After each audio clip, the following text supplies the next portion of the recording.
Bonjour, bonjour. J'espère que tu vas bien et que tu m'entends. Alors aujourd'hui, le titre d'aujourd'hui, c'est sur le plan intérieur. Donc c'est aussi bien le plan financier intérieur que le plan euh, que ton plan sur la gestion de ta peur et la gestion de ta destinée. Alors donc en gros, j'ai mis le titre Votre plan, votre caractère intérieur qui va ressortir ensuite. Alors, si ce monde va mal, c'est parce que toi et moi, peut-être, ne marchons pas sur une autre destinée. Right? Je pense, en tout cas, c'est ce que j'ai pu voir en conclusion depuis qu'on a commencé ce cours et puis même depuis que je travaille sur ces questions-là de la destinée. Et pour entrer dans le sujet de manière rapide, puisqu'il y a d'autres vidéos pour comprendre ce que je dis en ce moment, euh, je disais la dernière fois que la destinée, le chemin est vertueux par nature. Et tout ce qui procure, en gros, la souffrance dans l'humanité, c'est parce que les gens ne marchent pas sur leur destinée, ils ne sont pas occupés à travailler dans ça. Donc, ton chemin vient d'un lieu d'inspiration et de créativité, ok? Il vient d'un lieu autre que ce que tu vois à l'extérieur, il vient de l'intérieur, en fait. Et la vraie inspiration que tu vas tirer de ton chemin, de ta destinée, ça va être celle qui va venir être tirée de manière profonde. Tu vas tirer quelque chose de profond à l'intérieur de toi sans essayer de le faire, en fait. Ça va se faire naturellement. C'est quelque chose qui va venir te chercher. Ça va être une passion, peut-être, ça va être quelque chose, mais ça va venir te chercher à l'intérieur de toi, mais de manière naturelle.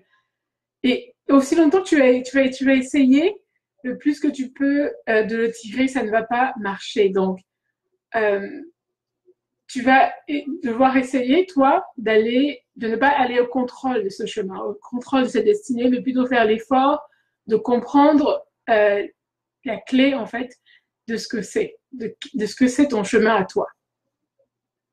OK? Et une des clés pour moi, que je te donne aujourd'hui, ce serait de pratiquer une réponse à cela, de répondre à ce que la vie, la création te met à l'intérieur de toi, de répondre à ton bébé pour agir plutôt que de réagir contre ça. Ça, c'est le premier point. Donc, ton chemin vient de l'intérieur. Je ne sais pas si tu le vois, je vais juste le mettre là. Ok, ton chemin vient de l'intérieur. Je ne sais pas si tu as accès à tout l'écran, j'espère. Oui. Ton chemin vient de l'intérieur, comme tu peux voir là. Donc, ton chemin vient de l'intérieur, il vient de la créativité, mais de l'intérieur. Donc, dans cette démarche-là, il te faudra faire le travail de ne pas il faudra faire le travail, en fait, de te mettre sur ce chemin-là et ce chemin, lorsque tu y seras dessus, lorsque tu sauras que tu fais ce pourquoi tu es fait, tu seras rempli d'énergie parce que ce sera plus simple pour toi. Ce sera un petit peu l'émanation de ce que tu sais faire, en fait, parce que naturellement, tu auras moins d'énergie à dépenser. Donc, faire le travail te semblera plus facile parce que tu seras rempli d'énergie et de force pour continuer dans cette démarche-là. Et tu auras toujours besoin de dormir chaque nuit, bien évidemment, mais tu peux être fatigué de temps en temps, mais tu ressentiras comme une sorte d'énergie obsessionnelle, en fait, qui viendra dans ta vie. Et en fait, ce n'est pas l'énergie que procure le café non plus, c'est pas l'énergie euh, que vient de quelque chose d'extérieur ou bien des vitamines que tu auras pris, mais celle du focus et de la détermination parce que tu marches sur ton chemin. Donc le deuxième point, ça sera que ça va te procurer beaucoup d'énergie et je l'ai mis sur la diapositive. Donc ton chemin te remplit d'énergie. Ça, c'est le deuxième point. C'est les éléments qui caractérisent ton chemin de destinée. Hein. Donc, il faut vraiment prendre ça au sérieux. Ça vient de l'intérieur. Et le deuxième point, ça te remplit d'énergie.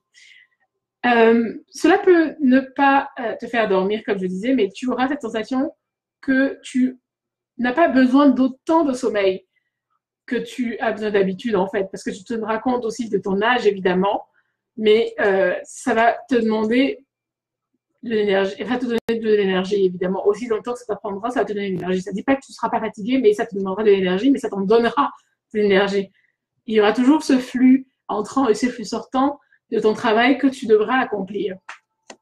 Mais il ne faut pas mettre trop de pression sur soi. Il ne faut pas que tu sois sur ce chemin-là, que tu mettes trop de pression pour l'effort que tu dois faire. Parce que cet effet de se mettre la pression va te faire sortir tout moment du chemin de ta destinée, parce que tu seras en train de forcer, comme je disais. La destinée vient de l'intérieur et ne se force pas. On se laisse porter. Il faut que tu reviennes au sentiment que tu avais quand tu étais petit. Qu'est-ce qui te drivait? Qu'est-ce qui te faisait fonctionner? Qu'est-ce qui venait te chercher à l'intérieur de toi? Quelle était la chose que tu avais envie de faire le plus que tout au monde, en fait? Et c'est un petit peu ça. En fait, cela va encombrer un peu et déséquilibrer ton esprit si tu essaies de le chercher par d'autres manières. Et ça va te faire perdre en clarté et tu risques de passer à travers. Donc, prends le temps de te donner du repos et reviens ensuite pour retrouver cette énergie, cette nouvelle énergie. C'est un petit peu ça le chemin. Tu auras l'impression que tu es plus présente émotionnellement. Tu auras vraiment l'impression d'être plus réel lorsque tu vas avec tes enfants, avec ta famille, d'être plus authentique. C'est ce que te procure le fait de marcher sur ta destinée. D'être plus réel, d'être plus authentique, d'être plus intéressé à prendre soin de ton corps. Ça va jusque-là. Et l'esprit, en fait, aussi. Et en marchant sur ton chemin, tu ne seras pas distraite par les peines, les maladies et toute autre chose qu'on peut traverser dans nos vies. Parce que c'est justement, c'est ce que la création voudrait que tu fasses. Donc, ça ne va pas t'empêcher de marcher sur tes destinées. Et tu vas comprendre l'importance de l'exercice, donc de l'exercice physique, parce que tu auras besoin d'être en santé. Pour accomplir une destinée, tu as besoin d'être en santé physiquement. Donc, ce sera tout naturellement que tu comprendras que tu dois faire cet exercice physique. Et apporter, donc, de manière physique, de l'énergie à ton corps. Je sais que tu sais que le sport apporte de l'énergie, mais je te le redis, le sport est source d'énergie. C'est une des sources d'énergie. Mais il y a aussi, ce que moi je pense, c'est aussi la prière et la méditation qui permet au Seigneur de nous remplir de notre énergie, de son énergie, et de nous remplir pour pouvoir redémarrer. Ok? Et ceux qui marchent sur leur destinée comprennent cela et comprennent l'importance du sport, de la productivité au niveau de leur énergie. Le sport va te remplir. Ça va te vider, c'est sûr, au niveau physique, mais tu vas être rempli d'énergie. C'est ce que ça fait. Le troisième point, ça va être le quatrième point, pardon. Parce que là, c'est le troisième point dont je te parlais. Donc, ça va être, je redescends sur mon diapo. Alors, donc, ça ne m'a pas téléchargé le truc. Donc, comment est-ce que je peux faire pour vous le montrer? Bon. Ok, bon. A priori, sur ma diapo suivante, c'est je suis au troisième point. C'est le troisième point, oui.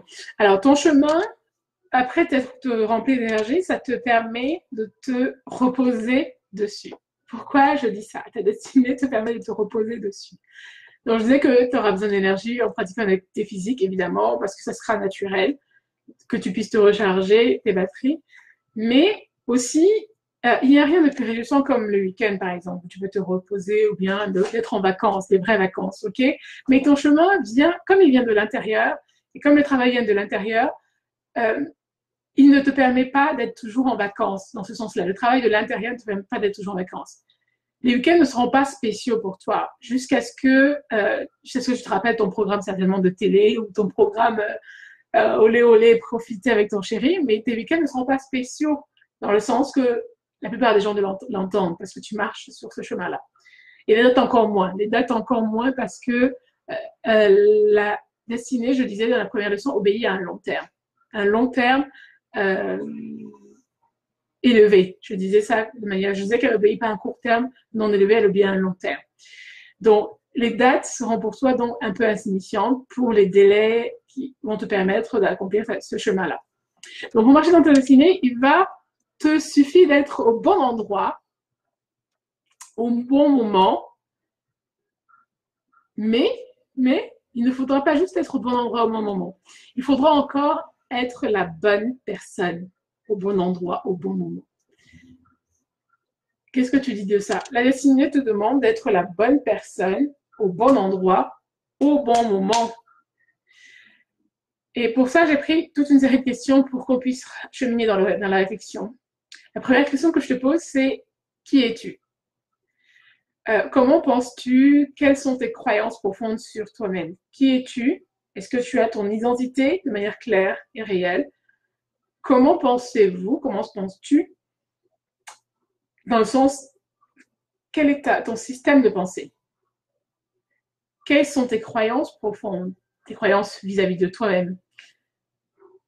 Qu'en est-il de tes habitudes? Je disais que le caractère obéit à la destinée obéit à un caractère, donc à des habitudes. Quel est ton trait de caractère? Quel est ce caractère qui est en toi? Que ressens-tu par rapport à toi-même? Comment tu te perçois de ton caractère? Et on va voir que tout au long des 6 mois, comment on se perçoit, c'est pas toujours ce qui transparaît à l'intérieur. C'est ça que je dis que la destinée vient de l'intérieur et pas de ce que tu vois à l'extérieur.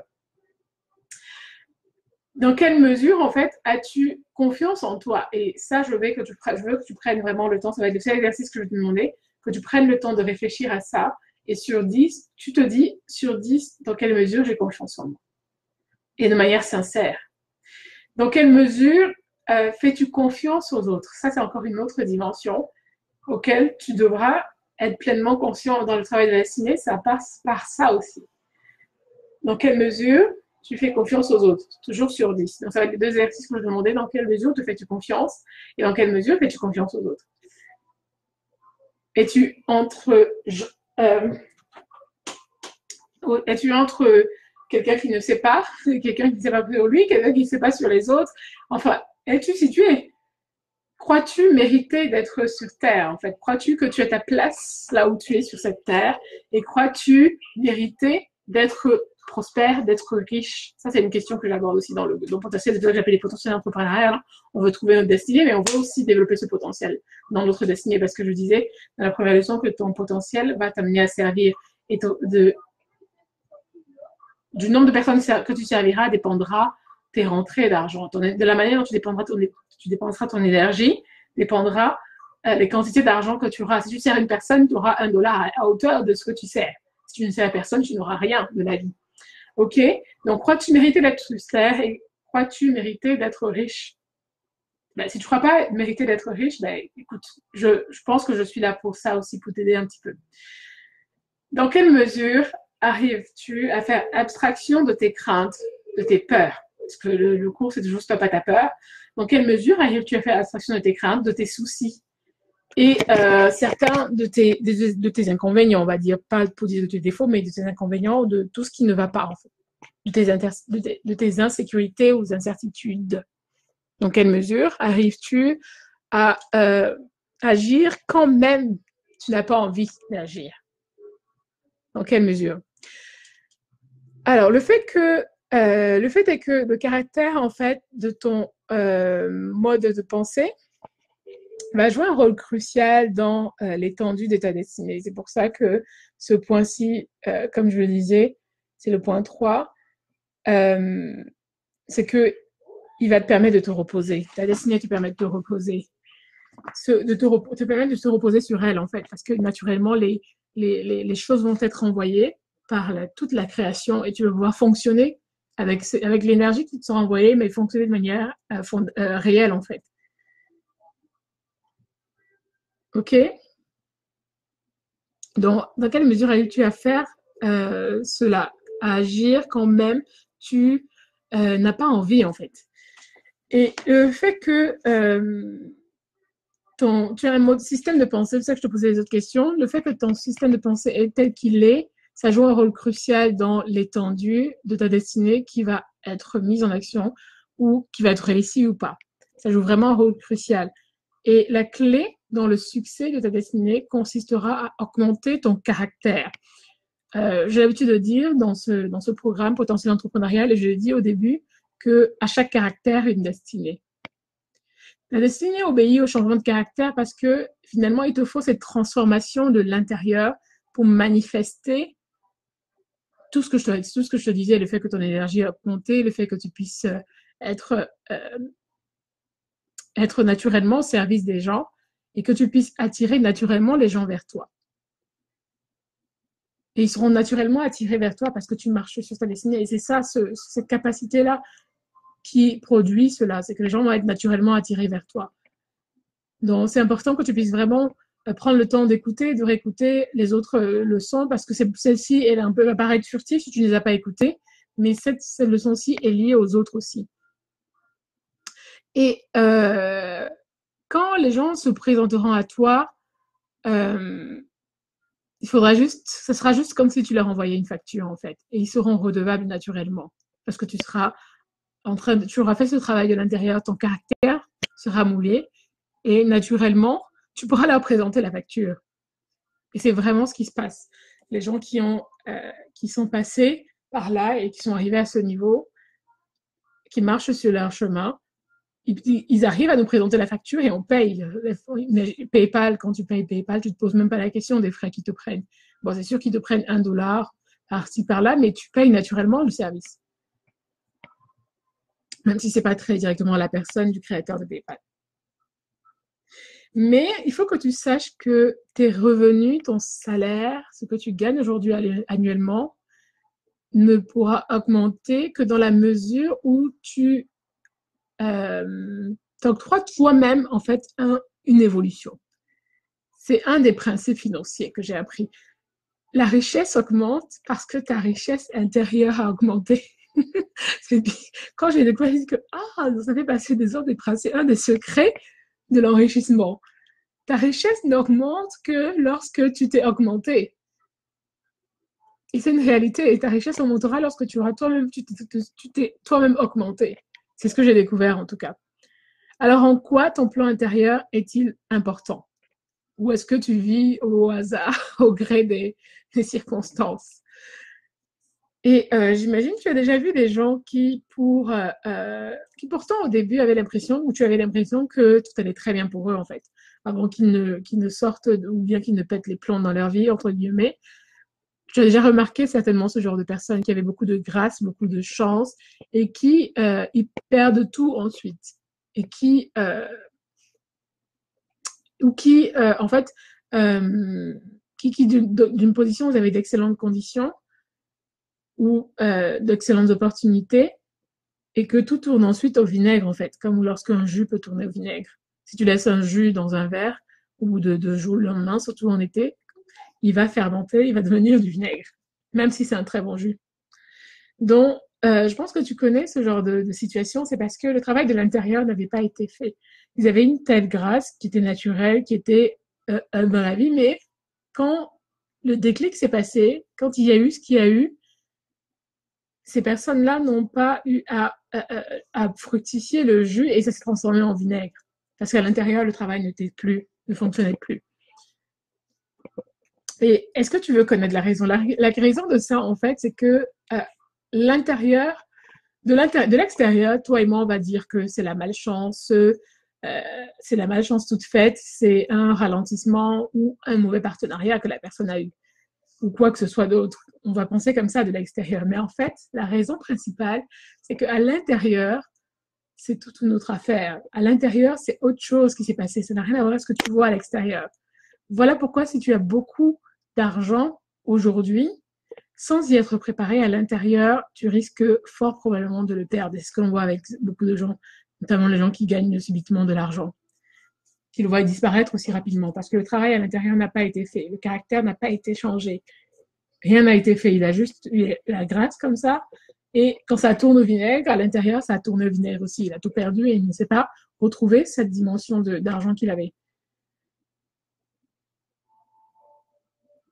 Et la grande majorité des personnes n'ont pas en fait tout simplement eu la même capacité de générer et de retenir une grande quantité de succès, une grande quantité d'argent et de relever le défi dont s'accompagne l'enrichissement, qui est de pouvoir réussir à l'intérieur.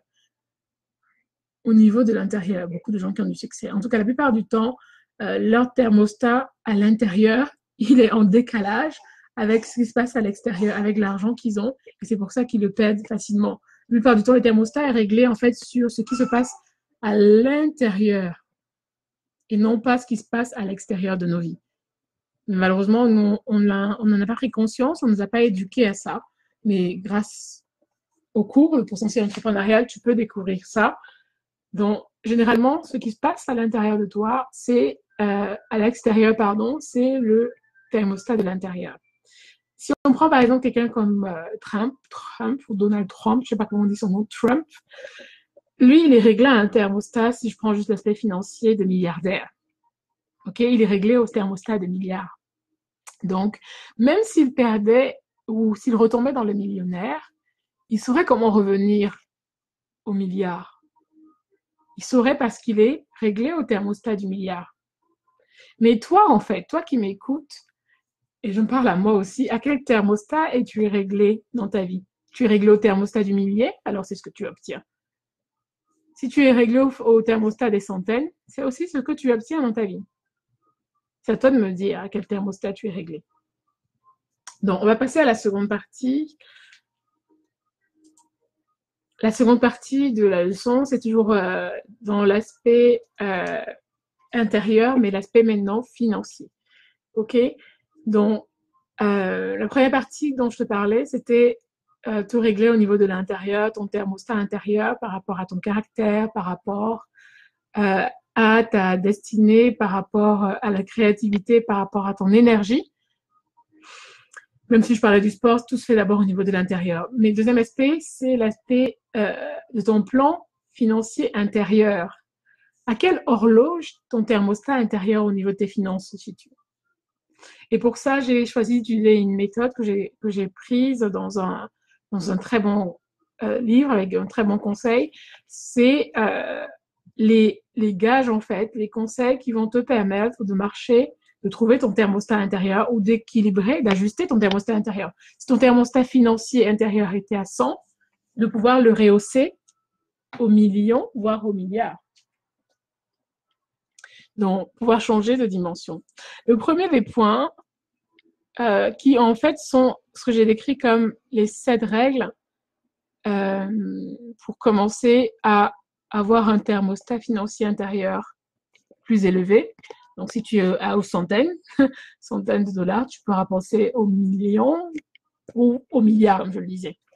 Commencer à changer de thermostat. Parce que je disais que la richesse obéit à cela. Quand tu changes à l'intérieur, ta capacité, et ce n'est que comme ça que tu pourras aussi créer facilement de la richesse. Dans le premier point, c'est le point numéro 1, c'est une règle que tu devras apprendre à appliquer. Cette première règle,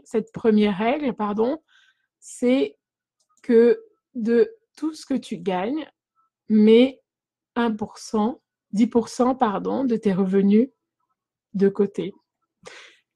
Alors, c'est la première règle. Donc, je vais voir si je l'ai sur le diapo. Hop.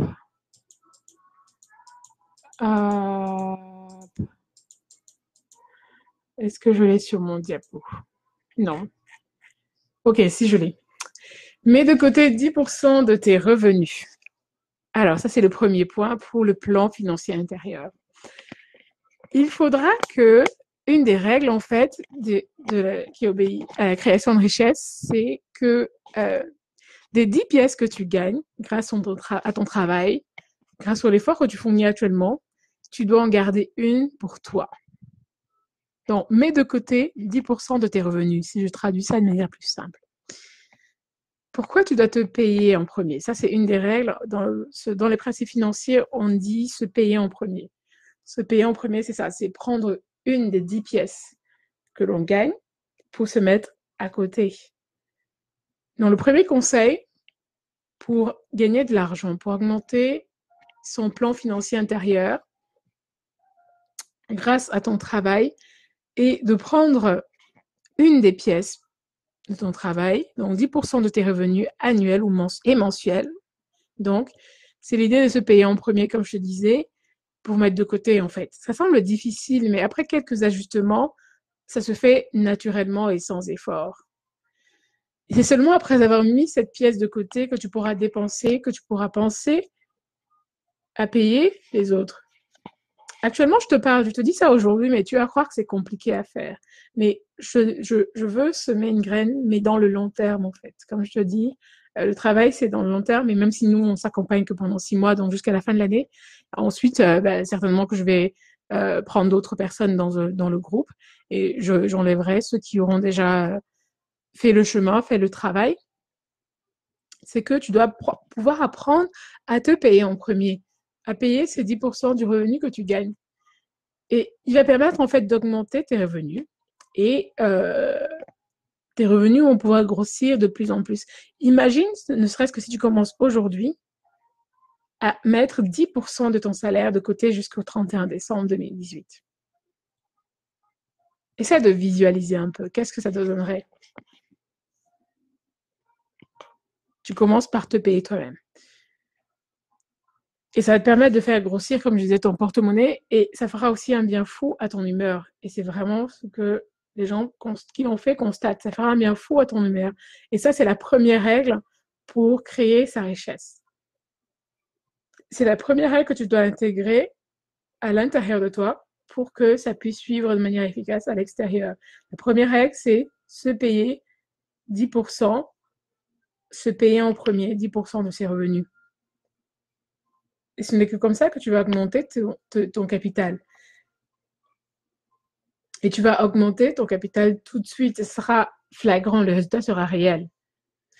Là, aujourd'hui, que je te dis ça, tu vas me dire que ça peut paraître difficile. Et je sais que face aux défis qu'on a dans la vie de tous les jours, c'est très difficile. Mais si tu veux aller à un autre niveau, il va falloir faire cette démarche-là. Il va falloir prendre la responsabilité de le faire. C'est difficile, mais après quelques ajustements, ça va devenir plus facile pour toi. Le deuxième point, c'est de contrôler ses dépenses. Le plan intérieur financier veut que tu puisses contrôler tes dépenses, mais d'abord à l'intérieur, de manière à utiliser l'argent que tu gagnes intelligemment en fait. Donc contrôler tes dépenses, c'est la manière dont tu utilises déjà ton argent que tu gagnes, dont tu utilises tes revenus. Donc il faudrait que tu apprennes déjà le premier point, non, à te payer en premier, donc c'était les 10%. Mais en deuxième, que tu contrôles tes dépenses, que tu saches ce que c'est qu'un revenu passif. Un revenu passif, selon la définition de Robert Kiyosaki, c'est à chaque fois que tu sors de l'argent de ta poche. Un revenu actif, c'est à chaque fois que tu mets de l'argent dans ta poche. Là, le fait que je te donne cette formation à 25 euros, c'est un revenu passif pour moi, parce que même si je fournis beaucoup de travail, derrière, je rentre de l'argent dans ma poche. Mais à chaque fois que je vais sortir, si je prends par exemple ces 25 euros et je vais acheter des vêtements, c'est un revenu passif. Je sors de l'argent et je ne gagne rien à côté parce que je vais acheter un vêtement non pas pour le vendre, mais je vais acheter un vêtement pour le porter. Donc, je ne gagne rien sur ce vêtement-là. Je perds au contraire. Donc, il faudra apprendre à contrôler ses dépenses au niveau de l'intérieur. Donc, se contrôler. Donc, ça, c'est le deuxième point. Donc, quand tu vas faire face à tes dépenses, commence par acheter les choses dont tu as besoin dans ta vie au quotidien. Comme le logement, une fois que tu t'es payé, bien sûr, on n'oublie pas la première règle. L'alimentation, les transports, de manière à assurer les nécessités, en fait. Uniquement les nécessités. Après avoir assuré les nécessités, tu pourras commencer à te faire plaisir en achetant les choses dont tu rêves. Mais il faut d'abord que, la deuxième règle, les nécessités soient assurées. Comme logement, maison, transport. Donc, utilise une partie de ton argent pour gratifier tes plaisirs ou tes désirs est important pour se sentir bien, mais ça ne va pas t'aider à long terme. Donc, attention de ne pas se laisser emporter au superflu ou au luxe qui vont ne serait-ce que consommer ce que tu as vraiment travaillé en fait. Et ta dernière pièce sans même t'être payé en premier. Donc, il faut constamment se rappeler la première règle sur le fait de se payer la première pièce de son salaire, 1/10 de son salaire, que tu gardes tout simplement en fait. C'est pas se payer pour dépenser, tu le gardes. Donc, rappelle-toi cela. Donc, quand tu utilises ton argent pour la suite. Alors, ce qu'il faut faire dans le troisième point pour commencer à augmenter son plan financier intérieur, que ça puisse revenir à l'extérieur.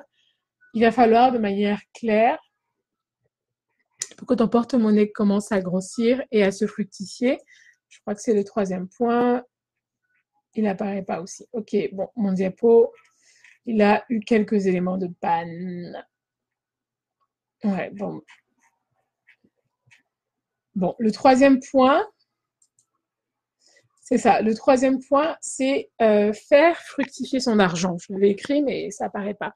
Désolée, je laisse le septième, mais c'est le troisième point, faire fructifier son argent. Donc, pour que ton porte-monnaie commence à grossir, pour qu'il puisse commencer à grossir à l'intérieur, c'est ce n'est pas le fait que tu vas mettre tout ton argent dans un coffre pour épargner qui va faire en sorte que ton porte-monnaie grandisse. Ça ne sera pas suffisant pour créer de la richesse. Laisser ton argent à la banque ou dans un coffre-fort ne va pas t'aider en fait.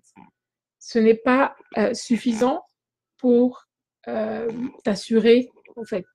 Et si tu te contentes de garder ton argent, ça ne va pas être enrichissant pour toi. Ça va juste être de l'argent que tu as de côté. C'est sûr que ça peut être conséquent quand on arrive à respecter la première règle de se payer en premier. Et même au-delà, les riches se payent en premier à hauteur de 15 à 20% de ce qu'ils gagnent, ce qui est énorme. Ils se payent en premier à cette hauteur-là. Ensuite, on verra ce qu'on peut faire ensuite de l'argent qu'on a amassé. C'est pas juste se payer en premier. Donc, c'est un des principes qui obéit à la création de richesse. En plus, le premier aspect que j'ai abordé dans la partie 1, qui est l'aspect du caractère intérieur. Ok? Donc, si tu te contentes de garder ton argent, je disais à un banque, ça ne va pas t'apporter de la richesse. Mais c'est que une fois que ton porte-monnaie va commencer à grossir, maintenant que tu as commencé à créer ton patrimoine, il faudra que tu apprennes à le faire produire des fruits. C'est ça que les riches appellent l'argent travaille pour moi. Que tu commences à faire travailler ton argent. Que ton épargne, tu as une pièce que tu auras pris l'habitude de garder, puisse multiplier en 3-4 pièces, fructifier. Donc, ça ne sera pas l'épargne au final qui va te permettre de fructifier ton argent, de faire grandir ton patrimoine, mais ça va être l'investissement. Dans cette troisième élément, pour faire fructifier ton portefeuille, ça va être l'investissement que tu feras pour le faire croître. De l'intérieur, l'investissement, c'est l'investissement que tu fais d'abord sur ton éducation financière. Savoir quels sont les principes qui obéissent à la création de richesse, à quoi répond l'argent. Donc, il faudrait que tu adoptes de manière à l'intérieur une attitude d'investisseur en mettant ton argent au travail.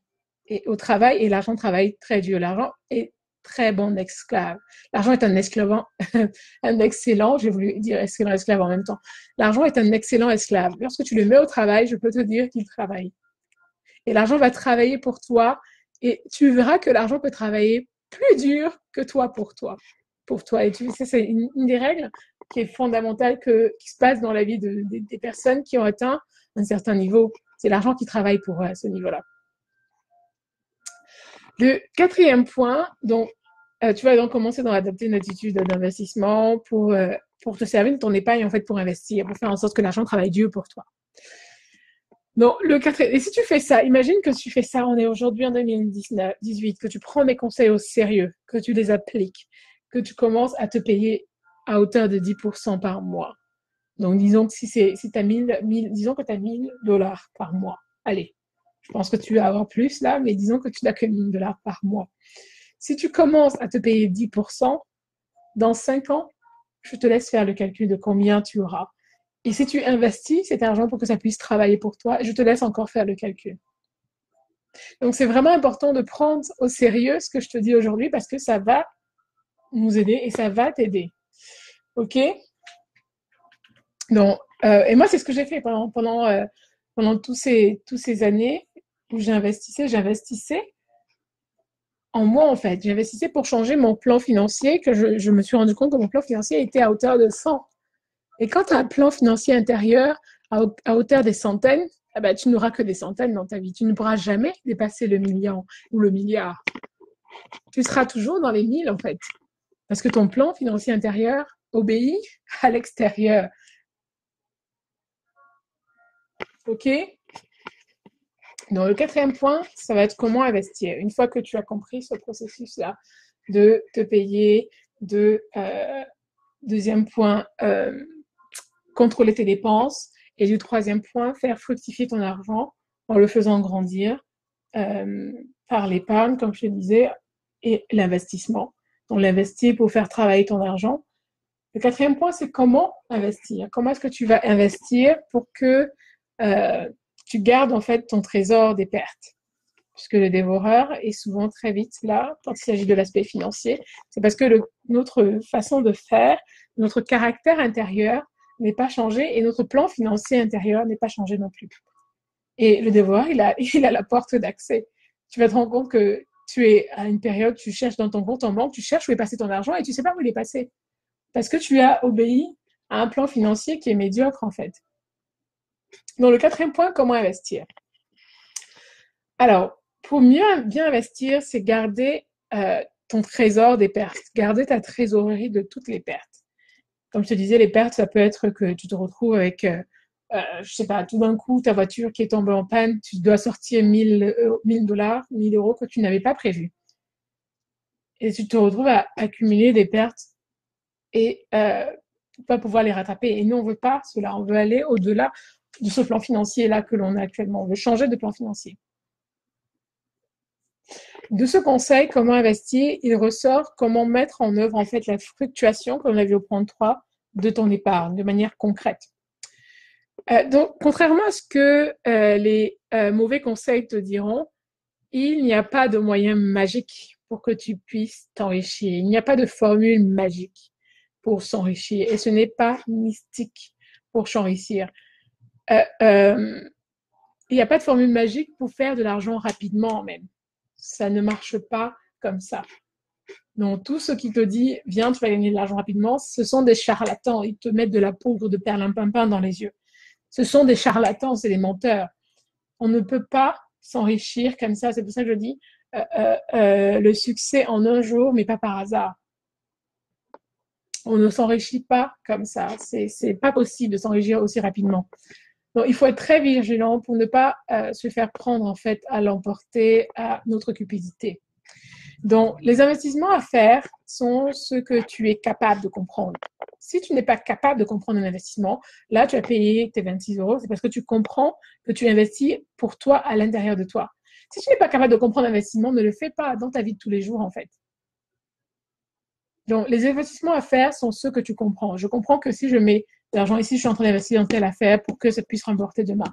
Si tu ne comprends pas d'investissement dans la vie, les gens qui vont te proposer des investissements ne va pas là-dedans. On investit dans quelque chose qu'on comprend. Parce que, tout simplement, le risque, si quelque chose se met de travers, tu perds tout ton capital. Et je disais, un des principes, c'est que la création de richesse aussi obéit à la prise de risque. Parce que je disais que les pauvres voient le risque comme un problème et les riches le voient comme une opportunité. Mais les risques des riches doivent être mesurés. Donc, on ne veut pas prendre des risques non mesurés. Donc, quand tu investiras, cherche les conseils de personnes avisées. Si tu veux acheter une maison, va vers quelqu'un qui a déjà acheté une maison. Si tu veux acheter une maison pour la louer, va vers quelqu'un qui a déjà acheté une maison pour la louer en retour. Va chercher l'expérience des autres dans l'investissement. Et laisse-leur te donner leur sagesse pour protéger ton investissement qui peut être trop risqué. Et dans tous les domaines. OK? Le cinquième point, sur le plan financier intérieur, ton plan financier intérieur, c'est qu'il te faudra faire attention aux mauvais jours. Les mauvais jours, c'est le futur. Il faut s'assurer son futur, assurer ses revenus futurs. C'est vrai qu'on n'est pas maître de notre souffle de vie, mais on peut commencer à s'assurer de notre revenu futur parce qu'on va vieillir. Et on va vieillir parce que on a besoin de s'assurer maintenant que tu as 30 ans, maintenant que tu as 40 ans, c'est maintenant que tu dois t'assurer ton futur parce que tu as moins de force quand tu es plus âgé. Tu n'as plus assez de force pour tes investissements. Tu dois pouvoir vivre confortablement parce que l'âge fait que tu demandes, c'est comme un enfant, tu as besoin de ce confort-là, de vivre confortablement, mais tu n'as plus la force de faire un certain type d'investissement. Donc, c'est maintenant que tu dois les faire. Et se protéger des mauvais jours ou assurer son futur, c'est aussi contre les accidents de la vie. En cas de maladie ou en cas d'accident de la vie, ta famille, qu'est-ce qu'elle en deviendra? Il faut que tu puisses pouvoir mettre sur place des stratégies qui puissent protéger ou des outils qui puissent protéger ta famille au cas où tu viendras à disparaître. Et si tu es sur cette page-là, c'est vraiment important que tu puisses le comprendre maintenant. Le 6e point maintenant, c'est un point très important, c'est pas des moindres. Dans le plan financier intérieur, le 6e point, c'est qu'il te faudra pouvoir apprendre à augmenter ta capacité à gagner de l'argent. C'est un petit peu la clé du principe de création de richesse. Augmenter ta capacité. Le premier principe que j'ai découvert quand je faisais mes préparations, le premier principe, c'est que ma richesse augmentera avec mon caractère, en fait, avec mon amélioration que j'aurais fait à l'intérieur de moi. Mais aussi, ce 6e point veut dire que le principe de l'augmentation de richesse réagit à l'intérieur de toi au désir de gagner plus d'argent. Est-ce que tu as vraiment ce désir à l'intérieur de toi? Est-ce que tu veux vraiment finir avec ces factures que tu ne peux pas régler? Est-ce que tu as vraiment ce désir-là ou est-ce que tes pensées sont encore contradictoires? Et dans la leçon 2, on avait un petit peu parlé des pensées et du caractère. Est-ce que tes pensées sont encore contradictoires avec ce désir-là? Donc, les autres 6 conseils qu'on a vus plus haut, les 5 conseils qu'on a vus plus haut vont juste te permettre jusqu'ici d'améliorer tes finances en fait. Mais le levier qui va te permettre de t'enrichir, ça va véritablement être ton désir, donc ce 6e point, de gagner de l'argent. Quel est ton désir de gagner plus d'argent? Et c'est ce désir-là qui va te permettre de gagner plus d'argent. Donc, ce n'est pas tellement le fait de travailler plus dur qui va te permettre de t'enrichir. Non, ça, c'est pas vrai. Mais c'est véritablement le désir que tu as de t'enrichir. Donc, et pour ça, tu dois surtout, comme je disais, la première clé, c'est continuer à apprendre, continuer à t'améliorer et continuer à nourrir ta connaissance. Lis plus. Demande plus de conseils à des personnes avisées pour investir. Augmente ta capacité à gagner de l'argent. Ça, c'est le 6e point. Le 7e point, c'est ce que tu vois là devant toi. C'était ça, le 6e point, ou non, c'était le 7e point, pourquoi je me suis...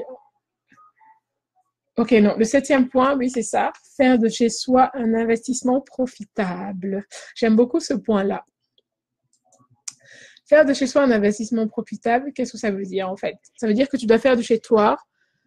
Une des règles que je te suggère, c'est pouvoir penser à faire de chez soi le vrai chez soi. Faire de chez soi le vrai chez soi, ça veut dire devenir propriétaire. Ça, c'est une des règles, en fait, qui concerne la création de richesse. Et généralement, on la classe dans la quatrième règle. Choisir son lieu de vie comme étant le chez soi. Donc, c'est une suggestion à la propriété, au logement d'habitation. Ça va tout simplement te permettre, en fait, de t'assurer un cadre de vie pour toi et pour toute ta famille, tout simplement. C'est pas avoir une maison pour avoir une maison, c'est juste pour t'assurer un cadre de vie idéal. La location va être idéale si tu vas te servir de la différence entre ce que tu gagnes, donc je veux dire une fois que tu t'es payé, une fois que tu as payé tes nécessités, et que tu prends le reste de l'argent pour investir, comme je disais dans le 4e point, pour investir de l'argent. Là, un logement sera idéal pour toi. Par exemple, si tu prends cet argent pour payer une hypothèque d'un autre logement que tu as envie d'acquérir, en fait. Là, ça va être utile pour toi d'être en location. Mais si c'est pas le cas, si c'est pas ce que tu fais, ton plan financier n'est pas le bon. Il va falloir revoir ton plan financier et pouvoir réfléchir à comment faire de ton lieu d'habitation un investissement profitable. Donc, être chez toi. OK? Donc investis et utilise cet argent que tu as épargné, que tu auras épargné, comme investissement pour avoir le chez toi. Donc c'était le 7e point. OK, j'espère que j'ai été claire dans ma démonstration pour cet élément du cours d'aujourd'hui et j'espère que la vidéo t'a plu. Oh là là, 45 minutes, elle est super longue. Je vais essayer de m'arrêter là, je fais des vidéos vraiment trop longues, ça me fatigue. Mais bon, il y a beaucoup de choses à dire. Donc voilà, mes très chers, je pense beaucoup à vous quand je prépare les cours. Je me dis, est-ce que ça les sert? Est-ce que ce que tu donnes comme information les sert en fait? C'est vraiment ça qui me vient à cœur et j'ai vraiment envie que on puisse tous voir un vrai changement pour nous, pour chacune dans nos vies en fait. Donc voilà, c'était tout. Donc prends le temps de regarder la vidéo et